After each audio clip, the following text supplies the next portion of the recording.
first we need to add our components to our strand. So we're going to start with helicase being added.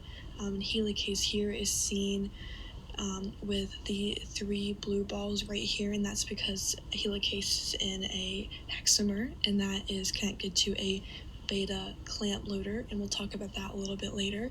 But the helicase is separating the strands into a leading strand, which we know this is a leading strand because it's being synthesized continuously, and a lagging strand, which is being synthesized discontinuously, seen by these separate Okazaki fragments, one being here, one being here.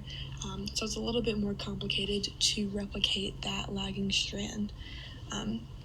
Next, we're going to add our primase to our lagging strand, and we don't need it for our leading strand because it is being synthesized continuously, so it already has that primer from the beginning that first started replicating, so it does not need primase to add primers to each Okazaki fragment like it does with the lagging strand.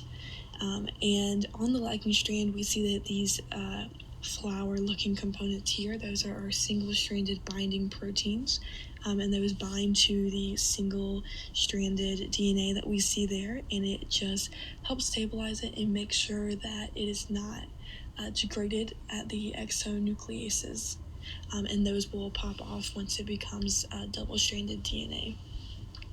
So next we're going to add our polymerase 3 cores. So we need 1 for our leading strand, and we only need 1 here because, like I said earlier, it's being synthesized continuously, so it just needs 1 Pol 3 core to synthesize that DNA.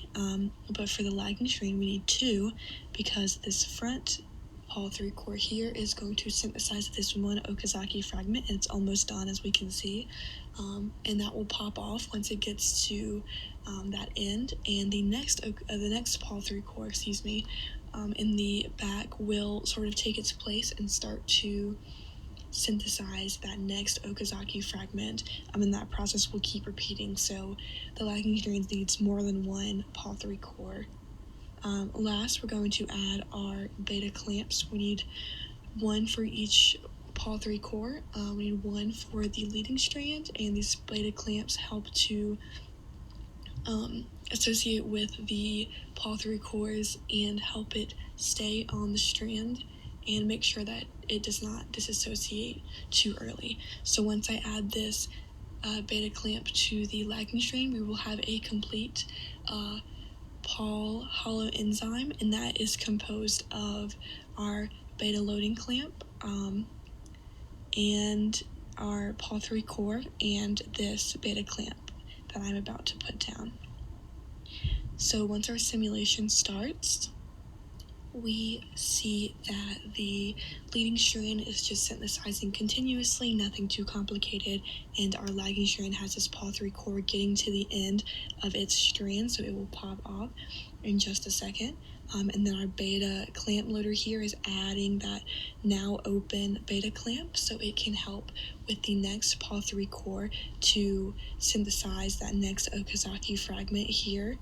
And this process happens just over and over again until the lagging strand is fully synthesized.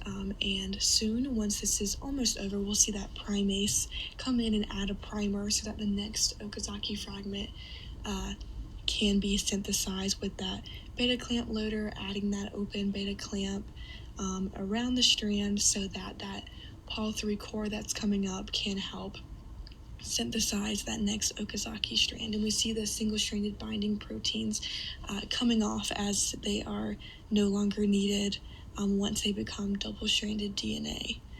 And so we see this process happening just over and over again while the leading strand is just being synthesized, just very simply on its own. So lastly, once this is all finished, if you noticed, we'll go back just a little bit earlier. You will see that once this finishes, even though the Pol 3 comes off, the beta clamp stays on, and this is because it is going to help once the lagging strand is fully replicated. It will help polymerase 1 to replace the primers that are currently RNA, and it will help it to replace it with DNA because we want our DNA replication strand to be full of DNA and not partly RNA. So then the beta clamp, once that's done, the Pol 1 will come off, and the beta clamp will then help ligase, which is another enzyme, to seal those nicks between the Okazaki fragments, so it can become a full strand that's full of DNA and not partly RNA, and no nicks, so that it is a complete replication. So that is it for our replication simulation.